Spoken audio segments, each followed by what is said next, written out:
నమస్తే. మన దగ్గర ఇప్పుడు రవి రాథోడ్ గారు ఉన్నారు. రీసెంట్ గా రిలీజ్ అయిన గ్రూప్ 1 ఫలితాలలో కానీ ఇంతకుముందు జరిగిన ఎగ్జామ్లలో కూడా తెలుగు మీడియం విద్యార్థులందరికీ కూడా అన్యాయం జరిగిందని చెప్పి కూడా వీళ్ళందరూ కూడా మీటింగ్ పెట్టడం జరిగింది. మనం అడిగి తెలుసుకుందాం అసలు ఏమి ఇబ్బందులు జరిగినాయి, ఏమి అవతవకలు ఉన్నాయో కూడా మనం అడిగి తెలుసుకుందాం. నమస్తే. ఈ గ్రూప్ 1 ఎగ్జామ్లో తెలుగు మీడియం అభ్యర్థులకు చాలా అన్యాయం జరిగింది.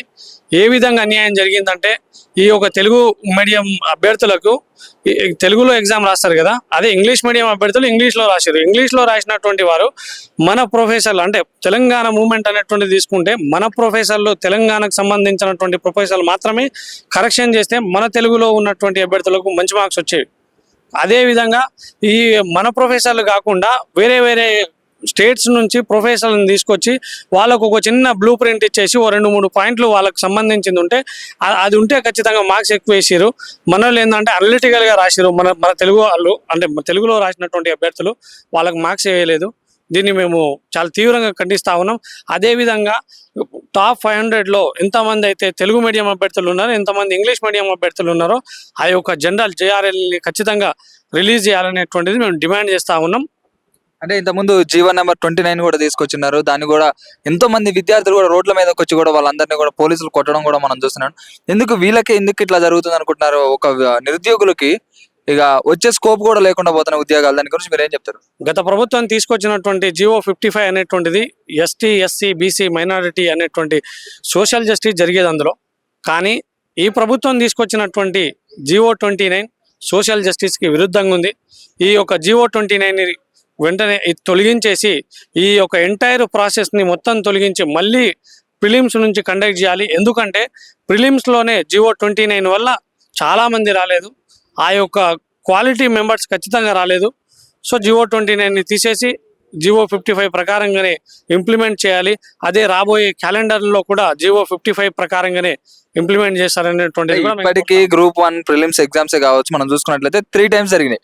ఆ 3 times కూడా ఒక ప్రిపేర్ అయ్యేటోళ్ళు ఉంటారు, ఎంతో మంది వాళ్ళ ఏజ్ కూడా పెరిగిపోతుంటది. ఇంకొక 1 year అయితే ఒక సర్టన్ ఏజ్ ఉన్న వాళ్ళు కూడా వెళ్ళిపోతుంటారు కదా, వాళ్ళందరూ కూడా ఇబ్బందే కదా మళ్ళీ ప్రిలిమ్స్ పెడితే.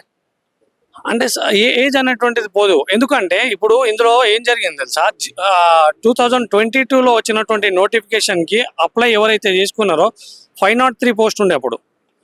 దాని తర్వాత 2024లో కాంగ్రెస్ ప్రభుత్వం వచ్చిన తర్వాత జీవో 55ని తొలగించి జీవో 29 తీసుకొచ్చి 60 పోస్ట్ ఇంక్రీజ్ చేసి కొత్త వాళ్ళకి అవకాశం ఇచ్చింది. కొత్త వాళ్ళకి ఏ విధంగా అంటే 2023-24లో డిగ్రీ కంప్లీట్ చేసిన వాళ్ళు వచ్చారు. ఈ కొత్త వాళ్ళకి అవకాశం ఏ విధంగా ఇచ్చారు, మొత్తం ఎంటైర్ టోటల్ పోస్ట్కి 563కి ఇచ్చారు. 563కి మీరు ఏ విధంగా ఇస్తారు? ఓన్లీ పెరుగుతుంటారు కదా, ఇంతకు ముందు అప్లై చేసిన వాళ్ళకి ఒక స్ట్రాటజీ ఉంటుంది. మళ్ళీ ఇయర్స్ పెరిగే కొద్ది మళ్ళీ పాస్ అవుట్ వచ్చిన బ్యాచ్ కూడా మళ్ళీ అందులో వచ్చి చేరితే జాబులు తక్కువ ఉన్నాయి, పర్సన్స్ పెరుగుతున్నారు అంటే ఇబ్బందే కదా నిరుద్యోగులకు. అందుకే కదా ఈ కొత్త 60 పోస్టుకి కొత్త వాళ్ళకి మాత్రమే ఇవ్వాలి. కొత్త వారితో పాటు పాత వారికి కూడా ఉంటుంది.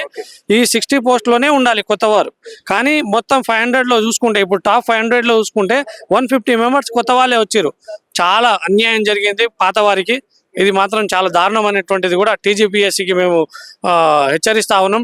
TGPSCలో ఇప్పుడు చాలా అవకతవకలు జరిగినాయి. ఈ యొక్క అన్ని అవకతవకల్ని మీరు బయట ప్రెస్ అనేటువంటిది ఖచ్చితంగా రిలీజ్ చేయాలి.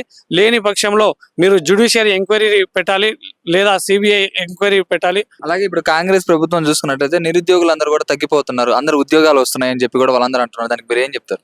కాంగ్రెస్ ప్రభుత్వం వచ్చిన తర్వాత 11,000 ఉద్యోగాలు మాత్రమే రిలీజ్ చేశారు. ఇది అంతా గత ప్రభుత్వం నోటిఫికేషన్. వీళ్ళు జస్ట్ ప్రభుత్వం ఇచ్చిన నోటిఫికేషన్ వీళ్ళు వేసిన అని చెప్పుకుంటున్నారు కదా. వాళ్ళు వేసిన జాబులన్నీ కూడా వీళ్ళు తీసుకొని 11,000 వేసిన 12,000 వేసిన వాళ్ళు కూడా చెప్పుకుంటున్నారు. అట్లా దానికి మీరు ఏమంటారు?